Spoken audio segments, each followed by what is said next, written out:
दुर्गा सप्तशती पाठ चौथा अध्याय। ऋषि बोले, अत्यंत पराक्रमी उस दुरात्मा महिष के एवं उसकी सेना के देवी द्वारा मारे जाने पर इंद्रादिक देवता गण अपनी वाणियों द्वारा देवी जी की स्तुति करने लगे। जिस देवी जी ने अपनी शक्ति से सारे जगत को व्याप्त कर लिया है, जिसका स्वरूप सभी देवताओं की शक्तियों का समूह है, सभी देवता एवं महर्षि जिसकी पूजा किया करते हैं, उस अंबिका देवी को हम प्रणाम करते हैं।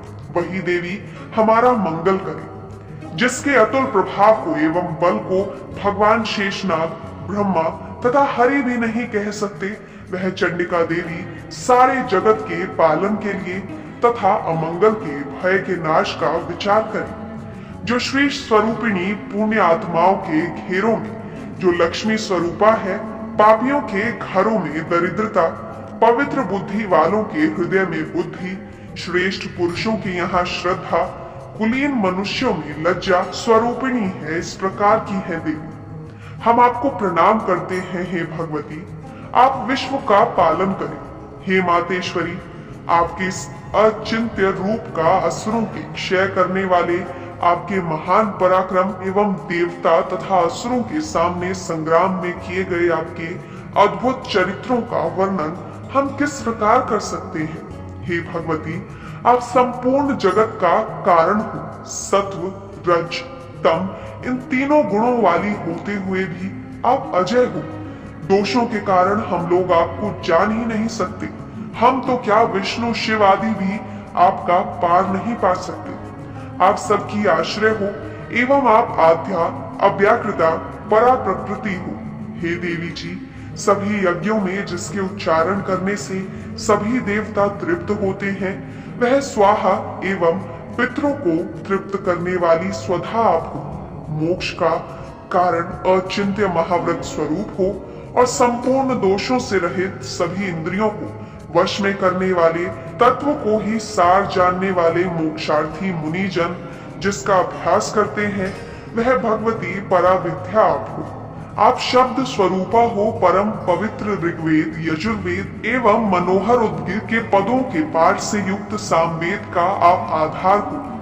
वैदित्री देवी हो, 6 ऐश्वर्यों से संपन्न आप भगवती हो। सभी शास्त्रों के सार का ज्ञान करने वाली है देवी, आप मेधा हो। दुर्गम संसार रूप सागर से पार उतारने वाली नौका, शत्रु विष्णु के वक्षस्थल पर निवास करने वाली आप लक्ष्मी स्वरूपा हो एवं चंद्रमा को मस्तक पर धारण करने वाली भगवान शंकर से सम्मानित आप ही गौरी हो।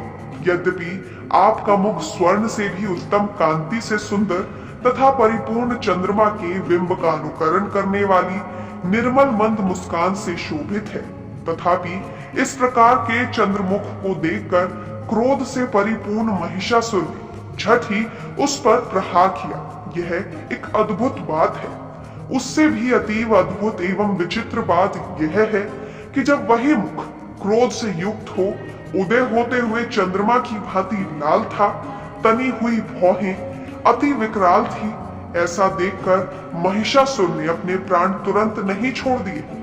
भला कौन होगा जो क्रोधी यमराज को देखकर भी जीवित रह सके। हे देवी जी, आप प्रसन्न हो। आपकी प्रसन्नता से जगत का अभ्युदय होता है और क्रोध में भर जाने से आप तत्काल ही कितने कुलों का नाश कर डालती हैं। सर्वदा उन्नति दाता देवी जी, आप जिन पर प्रसन्न होती हैं, वे ही देशों में सम्मानित हो, धन तथा यश पाते हैं और उनका धर्म भी शिथिल नहीं होता है। आपके कृपा द्वारा ही पुण्यात्मा पुरुष धर्म संबंधी कार्य प्रतिदिन किया करते हैं। आपकी कृपा से स्वर्ग लाभ होता है, इसी कारण आपसे बढ़कर कौन है। सबके लिए उपकार करने वाली हो आप, सर्वदा दयामयी हो। ये राक्षसों के वध करने से जगत सुखी हो। ये राक्षस कभी नरक के लिए चिरकाल तक भले ही पाप करते रहे हों, संग्राम में इनका वध आपने इसलिए किया कि मुझसे मारे हुए यह स्वर्ग में चले जाएं। यही मन में रखकर हे देवी जी, आप असुरों को केवल देखने मात्र से भस्म क्यों नहीं कर शत्रुओं पर शास्त्रों का प्रहार क्यों कर दिया। इसका भी कारण होकर वह उत्तम लोक में मरकर पहुंचे। इस प्रकार आपके यह विचार अत्युत्तम है। आपका शील स्वभाव दुराचारियों के दुष्ट स्वभाव को निर्वृत्त करने वाला है और आपका रूप अचिंत्य है। उसकी अन्य किसी के साथ तुलना ही नहीं हो सकती। आपका पराक्रम तो देवताओं के पराक्रम को नाश करने वाला, दैत्यों को नाश करने वाला है। इसी प्रकार आप शत्रुओं पर भी दया किया करती हो। आपके पराक्रम की तुलना हे देवी किसके साथ हो सकती है? और आपके रूप भी तो परम मनोहर है, परंतु शत्रुओं को भयदायक है। हे वरदायिनी, त्रिलोक भर में यह आप में ही दिखाई देते हैं। हे देवी जी, शत्रुओं का नाश करके सारी त्रिलोकी को आपने रक्षा की। संग्राम भूमि में उन दैत्यों का विनाश करके उन्हें स्वर्ग में पहुंचा दिया और हमारा भय भी दूर कर दिया, जो कि हमें उन्मत्त दानव डराया करते थे। हे माता, आपको नमस्कार है। हे देवी, हमारी शूल से रक्षा करें। हे अंबिके, खंग द्वारा हमारी रक्षा करें एवं घंटा के शब्द तथा धनुष की टंकार से भी हमारी रक्षा कीजिए।